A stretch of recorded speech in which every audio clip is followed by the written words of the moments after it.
Hey guys, welcome to Comimatic. Now, normally I prefer to talk about comics, the characters, the concepts, but as this channel is about all things comics, including comic book based films, today I will be talking about just that. This video is going to be about Wonder Woman 1984 and why it is better than you think. Now, before I begin, smash that like button and subscribe to the channel to keep getting more and more content. Now, just to be clear, this is not a review. However, it does have spoilers of Wonder Woman 1984. So, spoiler alert. With that said, let's begin. Wonder Woman 1984 is the sequel to the epic Wonder Woman solo movie that came out on 2017. Now, both of these are directed by Patty Jenkins and stars the absolutely stunning Gal Gadot as Wonder Woman.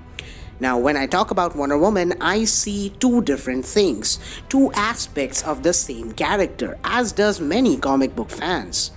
Number one, the badass warrior, and number two, the paragon of love and peace. But this is not a multiverse concept. These are not two separate Wonder Woman from different timelines or realities. This is just two sides of the same character. Now, the warrior side is what we have seen for the most part. I mean, right from Batman v Superman to Wonder Woman, we have seen her warrior side. And that's good because, she's an Amazon and she's a demigoddess, so she definitely has a whole lot of powers and skills. But the thing is, the Amazons were originally sent to Earth for a different reason altogether. You see, when man was created, he was good. He had a strong character. But soon enough, greed, anger, corruption, hate, all of these poisoned men's souls. It was the holy mission of the Amazons to instill men's heart with love and compassion. It was only after men imprisoned them and tortured them that Hippolyta, their leader, revolted and took all Amazons to the paradise island called Themyscira, which Zeus had hidden from the world. Wonder Woman 1984 is a movie that emphasizes on this loving side of Wonder Woman, which is the exact opposite of the tone of the 2017 movie. Now, this is a story that has a very, very strong vibe of the Silver Age of comics, back when things were very simple. This movie is basically a love letter to the comic book movie that started it all, Richard Donner's Superman from 1978. Now, if you haven't, then please watch that film, it's awesome. And anyone who already has watched Superman the movie can easily see what Wonder Woman 1984 was going for. Not only does it have some of the best performances of Gal Gadot and Pedro Pascal, but it also has a heart and innocence that I have last seen in Sam Raimi's Spider-Man, to be honest. It's a classic take on superheroes. It's not some complicated story or some twisted mystery. It's just a straightforward tale of greed, sacrifice, of love and hope. It's a romantic drama of Diana. It's a comic book movie that focuses on emotions rather than fights, which is why it has more scenes of developing Diana and Wonder Woman as a character than actually going in a big CGI fight after every 5 minutes. It's a different approach, but it's not new. You see, the 80s movies were exactly like this, focusing more on the heroism and the character of the protagonist. They did not just make Wonder Woman 1984 based on the 80s, they literally made an 80s movie. Now, honestly, I got emotional more than a few times in this movie, and believe me, I was so proud to see something like this being actually tried by a movie studio, unlike some who don't even consider experimentation before, completing 24 films. And if they do that for a series. If you know, you know. But in spite of all that, Wonder Woman 1984 is in no way a perfect film.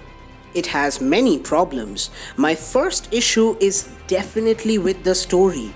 I do not understand why Geoff Johns, of all people, wrote this movie. First of all, he has already proven to be not a very good movie writer. Subpar. And secondly, I do not think he has written any Wonder Woman comics. At least I have never read any of his Wonder Woman titles. If they had to hire a comic book writer for Wonder Woman, then why not Greg Rucka? He has literally made me like Wonder Woman for the first time. Absolutely love the way he writes her.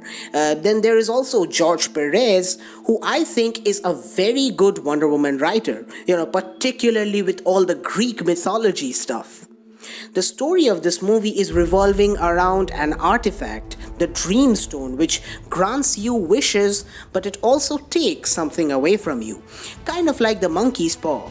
But this is rookie writing. This kind of story might have worked 10 years ago, but now when comic book movies are reaching, this kind of height, it's obviously a weak story to say the least.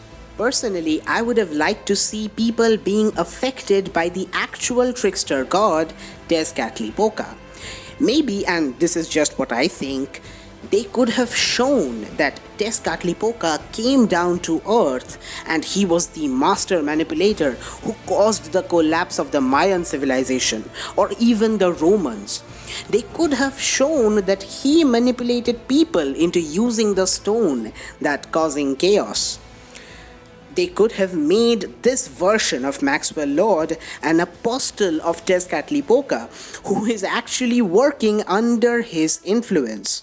After all, one of the best things about Wonder Woman as a character is that you can use a whole lot of gods in her stories. And another thing is that there needed to be more action, desperately. It has adapted a drama style of story which certainly did not need much fight, but people based everything on the first movie, which had some of the best modern superhero action scenes ever. So a darker tone and more action would have been really, really nice. But overall, I would say that this movie is a solid entry and a powerful sequel because it did exactly what a good sequel should do. It made us know Wonder Woman more closely. It made us familiar with her traits, her character, her strengths and weaknesses. And this film in no way deserves the hate it is getting. I believe that the most important part of a movie is to give audiences a good time, and this film does that very well. Personally, I think that every film should be seen as it is meant to be. And this movie flaunts a heart and love like no other recent comic book films, and it's meant to be seen as a drama, a fantasy love story of Diana, and that's how it should be seen. When people see a movie trailer or a poster, they kind of make up a movie in their mind. And when the actual film turns out to be different, then it becomes very, very easy to hate it. Honestly, this film does not give you a Taika Waititi style high energy, high action film with humor and shocking fan moments simply because it's not meant to. It's designed to hit your heart, which it definitely did in my case. So I would suggest watch this film with an open mind and you will surely see that Wonder Woman 1984 has a lot to love and it's a very good movie watching experience. And please, for God's sake, stop treating this film like it's Monster Hunter. It has flaws, but it certainly does not deserve this kind of reaction. This will not only put a wrong impression, but this will totally stop any experimentation on comic book films. Well, that's it for this video. Have you seen Wonder Woman 1984 yet? What did you think of the film? Write down in the comments below. Like and share this video and stay tuned for more. Thanks for watching.